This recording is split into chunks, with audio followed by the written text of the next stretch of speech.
Qu'avons-nous été dans le passé? Quelle vie avons-nous vécue? Bien que nous ne nous souvenons pas les expériences de vie que nous avons vécues, nous pouvons imaginer beaucoup de choses. Nous avons pu vivre un moment dramatique de la mort d'une civilisation. Nous avons pu, au contraire, être là pour voir l'émergence d'une autre civilisation. Nous avons pu être un homme ou une femme puissant, ou simplement un esclave, un être soumis, un cultivateur ou un guerrier. Il y a tant de vies qui semblent nobles et d'autres si peu nobles, bien que nous ne nous souvenions pas de ce que nous avons pu expérimenter dans d'autres vies sur ce plan terrestre. Nous avons accepté d'être ce que l'on a pu être auparavant. Nous avons eu des valeurs, une culture différente, des principes différents, des apprentissages différents, des couleurs de peau différentes. Nous avons appartenu à des races différentes. Nous avons pu vivre dans des déserts comme dans des plaines luxuriantes. Nous avons été beaucoup de choses.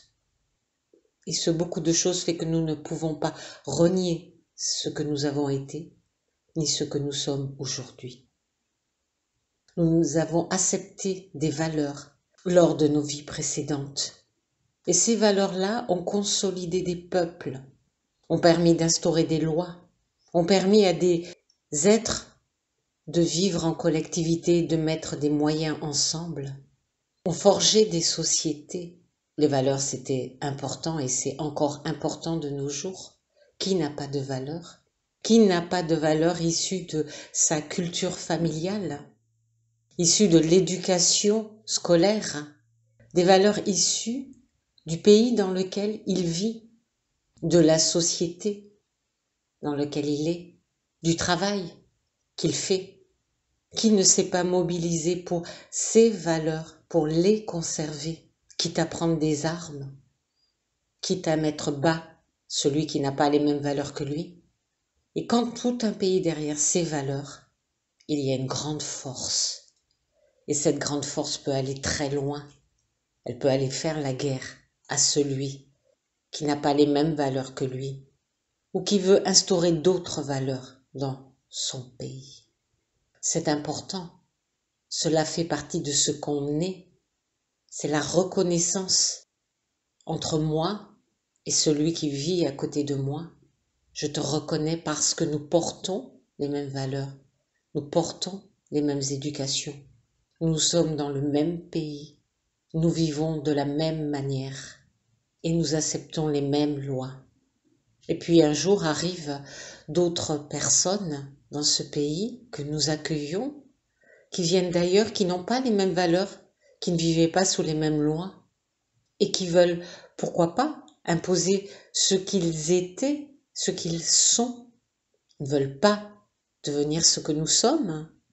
Alors là, plus personne ne parle le même langage, c'est la tour de Babel. Et comme plus personne ne parle le même langage, chacun s'affronte avec ses valeurs. C'est important. Ce qui est important, c'est de se rappeler ce qu'on a pu être. Même si nous n'avons pas le souvenir de nos vies passées, qu'est-ce que nous avons pu être? Qu'est-ce que nous avons expérimenté? Quelles étaient nos valeurs? Quelle était notre couleur de peau? Quelle était la civilisation dans laquelle nous vivions? Quelle était la race que nous avions? On ne peut pas juger les autres quand nous-mêmes nous avons pu être ce qu'ils sont aujourd'hui. Quand nous-mêmes nous avons pu instaurer ce qui est aujourd'hui et que nous rejetons parce qu'aujourd'hui nous vivons dans une autre culture avec d'autres valeurs. Ce qu'ils sont, nous avons pu l'être. C'est donc que si nous voulons évoluer vers un être plus conscient, il faut dépasser les valeurs, il faut dépasser ce que nous avons pu être et ce que nous sommes aujourd'hui, il faut dépasser le faciès que nous avons, il faut dépasser la couleur de peau que nous avons, il faut dépasser la culture que nous avons, il faut dépasser les valeurs que nous avons. Cela appartient au passé. cela n'appartiendra pas au futur.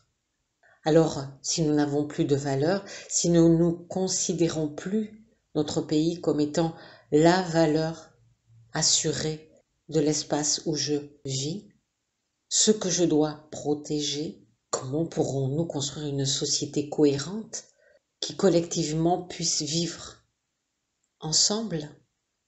Si nous accédons à la vibration de l'être que nous sommes, la vibration de laquelle nous sommes coupés et qui fait de nous que nous ne sommes pas entiers, cette vibration pourra être la valeur de reconnaissance des êtres de ce monde, de cette planète, mais nous n'en sommes pas encore là.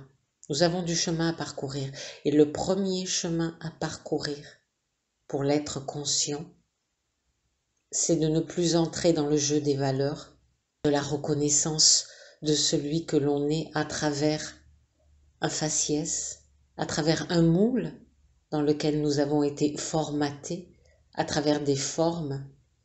C'est de reconnaître que nous avons pu être tout ce qui est actuellement sur Terre, tout ce qui entre en contradiction dans ses valeurs, dans ses principes et dans sa reconnaissance sur Terre. Et que donc, nous devons dépasser tout cela. L'être conscient doit se défaire de toutes ces valeurs. Il ne doit en avoir qu'une seule, la liberté. Il doit se défaire aussi de tous les visages qu'il a eus, de toutes les appartenances qu'il a eues, même des appartenances qui ne sont pas de cette terre qu'il a pu avoir s'il est venu dans ce monde vivre des expériences. Il doit se défaire de tout cela. Son unique appartenance, c'est son moi cosmique, c'est sa source de lui-même. Devenir conscient, c'est voir dans la réalité l'inutilité des valeurs, l'inutilité de l'appartenance telle que elle est construite dans ce monde, l'inutilité des valeurs telles qu'elles sont formatées dans ce monde et telles qu'elles formatent les êtres de ce monde. C'est un palier d'évolution incontournable pour l'être en devenir dans ce monde. Et quand la vibration de l'univers atteindra l'être de ce monde, quand cette vibration de l'univers se reconnectera avec lui, alors il comprendra que ces valeurs n'ont aucun sens et que sa reconnaissance à des peuples, à des races, à des racines terrestres n'a aucun sens car il est bien plus que cela.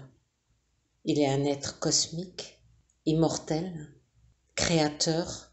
Il n'est pas créé par des valeurs et par des appartenances à une terre, puisque lui-même est un être créateur, puisque lui-même est une source de création.